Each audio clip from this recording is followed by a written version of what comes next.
चलिए अब शुरू करते हैं अपने केस स्टडी क्वेश्चन। हमारे पास यहाँ पर दो केस स्टडी क्वेश्चन है, हम उनको डिस्कस करने वाले हैं आप लोगों के साथ। तो पहला केस स्टडी क्वेश्चन आपके पास ये रहा, इसका सॉल्यूशन करते हैं हम लोग। ठीक, इसको पढ़ते हैं जरा। अ रेलवे, इसको हिंदी पहले इंग्लिश में पढ़ लेते हैं। A railway ticket counter sells two types of ticket, one for adults and one for children. The total cost of two adult tickets and three children tickets is rupees 100. The cost of three adult tickets and two children tickets is rupees this. ठीक है, ये question दिखा सा लग रहा है। ठीक है, शायद इसी टाइप का क्वेश्चन सीबीएसई में एक बार पूछा गया था। तो चलिए इसको सॉल्व करते हैं। पहले यहाँ पर हमें क्या बोल रहे हैं कि एक रेलवे टिकट हमारे पास जो है, ठीक है, रेलवे टिकट काउंटर दो प्रकार के टिकट बेचता है। एक वेस्को के लिए और एक मतलब ये अडल्ट वाला, जो लोग बड़े लोग होते हैं जैसे 19-20 साल से जो बड़े लोग हैं उनके लिए, और एक हमारे पास इसके लिए बच्चों के लिए बेच रहा है। ठीक है, दो वयस्क टिकट और तीन बच्चों के टिकट का कुल मूल्य इतना है। तीन वयस्क टिकट और दो बच्चों का टिकट की कीमत ₹1200 है। ठीक है, तो हमें क्या बोल रहे हैं कि आपको समीकरण, ठीक है, समीकरण के उसके रूप में आपको इसको लिखकर दिखाना है। चलिए वही करते हैं। पहले समीकरण के रूप में पहले हम क्या मानेंगे, हम मानेंगे कि एक जो बच्चा है ना, एक बच्चे की टिकट का मूल्य, एक बच्चे के टिकट का मूल्य मूल्य ₹X, ठीक है, X है, ये मान लेते हैं। ठीक है, और उसी तरीके से एक वयस्क वयस्क के टिकट का मूल्य ₹Y है। ठीक, हमने ये मान लिया।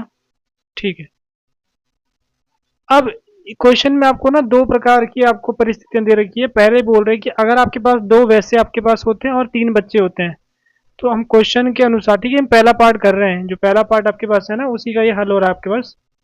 पहले पार्ट का हल हो रहा है, यानी दो वैसे है, यानी टू की मल्टीप्लाई कर देंगे वाई से, और बच्चे कितने आपके पास है, तीन बच्चे हैं।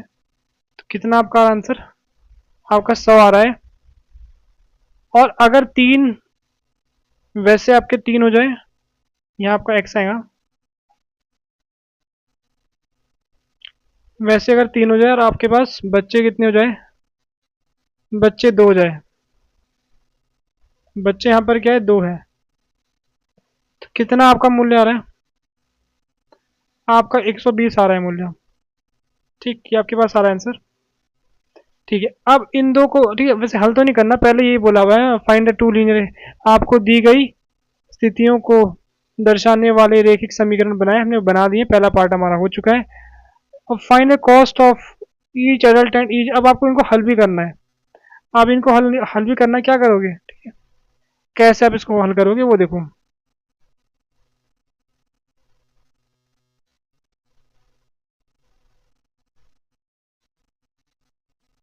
ठीक है, बिंदु को हल करना है, इसको समीकरण पहले एक बोल देते हैं ना, एक और दो बोल देते हैं तो सही रहेगा। अब इन्हें हल कुछ बताया नहीं कौन सी विधि लगानी है। अच्छा, यहाँ बोल रखा है विलोपन विधि। विलोपन विधि हम पहले क्या करेंगे, इस वाले की गुणा कर देते हैं तीन से, जरा इसी गुणा तीन से कर देंगे, इसी गुणा दो से कर देंगे। तो मैं क्या कर रहा हूँ, पहले वो लिख देता हूँ मैं पहले वाले की गुणा, ठीक है, पहले की गुणा मैं किससे कर रहा हूँ, तीन से कर रहा हूँ, और माइनस कर रहा हूँ दूसरे की गुणा दो से कर रहा हूँ। तीन से करूँगा तो मेरे पास बनेगा 6y प्लस 9x, यहाँ बन गया 300। इसकी गुणा करूँगा दो से तो मेरे पास बन रहा है कितना, 6y प्लस 4x, दो से गुणा कर रहा हूँ तो 240। देखो इनके जो है ना, मैं चिन्ह बदलने पड़ेंगे। ये तो आपका कट रहा है, ये आपका साफ साफ कट रहा है। अब यहाँ पर देखो 5x, ठीक है, ठीक है 5x, और यहाँ पर आपके पास कितना आने वाला है 60। तो x कितना आपका आ गया, x आपका आ गया 12, x आपका आ गया 12। अब हम क्या करेंगे, x को निकाल दिया, x का मान समीकरण एक में डाल देंगे। ठीक है, एक में डाल देंगे, एक से, तो वहाँ 2y प्लस 3x है ना, 3x है, x की जगह पर 12 पुट करेंगे, जहाँ पर x है वहाँ 12 पुट कर दो, जहाँ पर x है वहाँ 12 पुट कर देंगे। बराबर में कितना आपका आ रहा है, बराबर में आपका है 100, बराबर में आपका है 100। तो ये आपका हो गया 2y प्लस 36 बराबर 100, 2y 64 आपका आ गया। तो y कितना आपका आ गया, y आपका आ गया 32, y आपका आ गया 32। ठीक ठीक, y 32 आ गया। तो फिर आपको मिल गया x और y का मान, आपको मिल गया जो भी क्वेश्चन है बोला आपके पास। ठीक है, जो आपके पास बच्चे हैं, बच्चे की जो टिकट है, बच्चे का जो टिकट है, चलो फिर ठीक से लिखते हैं इसको, बच्चे का टिकट, टिकट का मूल्य कितना आपके पास है, बच्चे का था आपके पास 12, और दूसरा हमारे पास क्या था,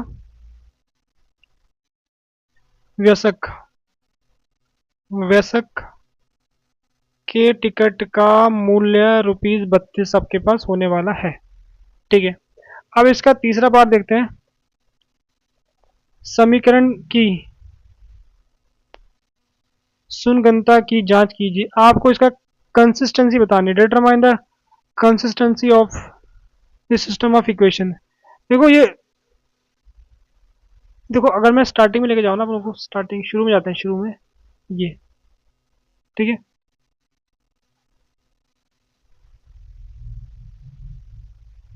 सिर्फ इंग्लिश मीडियम में बच्चों को बताओ, जो आपके आंसर मिलते हैं ना, जब आंसर आपको मिल जाता है, आंसर इसको बोलते हैं कंसिस्टेंट, कंसिस्टेंट बोलते हैं इसको। जब आपको किसी भी समीकरण का हल मिलता है उसको बोलते हैं कंसिस्टेंट, अगर आपको हल ना मिले तो उसको बोलते हैं इनकंसिस्टेंट। ठीक है, तो कंसिस्टेंट आपको क्या मिल रहा है, ठीक है, उसमें केवल एक हल,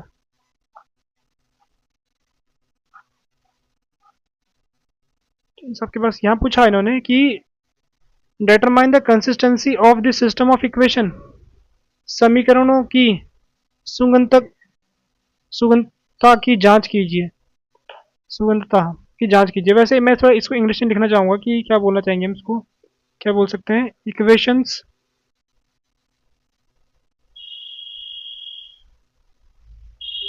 are consistent and has a unique solution, unique solution. आप लोग इसको एक बार ना हिंदी में ढूंढ लेना, हिंदी में कैसे लिखेंगे यूनिक का मतलब पता है आप लोगों को, केवल एक ही हल आपके पास है। देखो अगर आप यहाँ पर कैसे इसको हल करोगे, आप यहाँ पर a1/a2 ऐसे भी हल कर सकते हो, b1/b2, देखना ये बराबर नहीं आया आपको यहाँ पर। ठीक है, आप चेक करना a1/a2 और b1/b2 बराबर आपके नहीं, आपके आने वाले। और अगर आपके a1/a2 b1/b2 बराबर ना हो तो इसका मतलब आपके पास केवल एक ही हल आपके पास होता है, तो वही आपको यहाँ पर लिखना है इसमें। ठीक, अब बात करते हैं इसके चौथे पार्ट की। ठीक है, वो देखते हैं पहले। दो चर वाले रैखिक समीकरणों का हल करना दैनिक वित्तीय योजना में कैसे सहायक होता है, इस पर चर्चा करें। Discuss how solving simultaneous equation is useful in everyday financial planning. ठीक, तो इसका आपको बताना है कि प्रैक्टिकल लाइफ में, आपके वास्तविक जीवन में किस प्रकार से इसका यूज होता है। देखो अगर हम इसके दो लिखें, ठीक है, दो लिखेंगे, अगर हमें कुल कुल खर्च, ठीक है, कुल खर्च पता हो तो हम अलग अलग, अलग अलग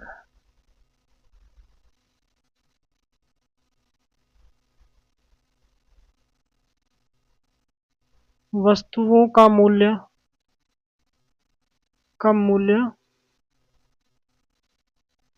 पता कर सकते हैं,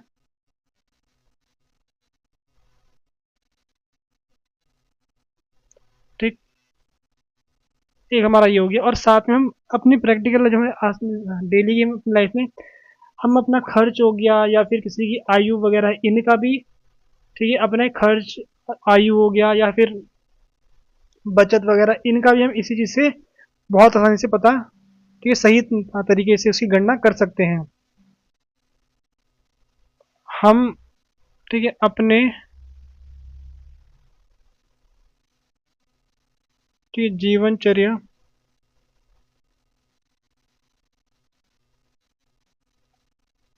जीवनचर्या में आयु, ठीक है, बचत और अन्य अन्य अन्य क्या लिख सकते हैं,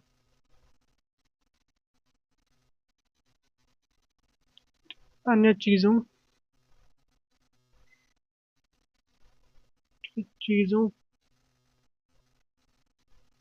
की गणना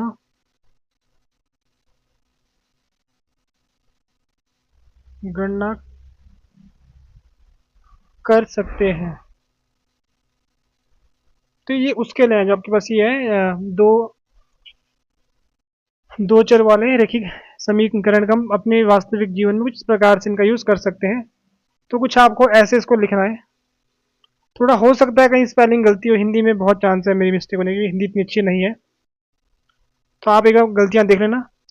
और ये वाला केस स्टडी आप खुद से ट्राई करोगे, ये केस स्टडी आप लोगों ने होमवर्क है और इसका आंसर आप लोग कमेंट सेक्शन में बताओगे। और अगर आपको ये पीडीएफ चाहिए तो आप टेलीग्राम चैनल पे में ज्वाइन कर सकते हो। और चैनल को लाइक शेयर और सब्सक्राइब करना मत भूलना। ठीक है, अपने दोस्तों को भी ये चैनल शेयर कर दो ताकि वो लोग भी अपने एग्जाम की प्रिपरेशन को और अच्छे से कर पाए।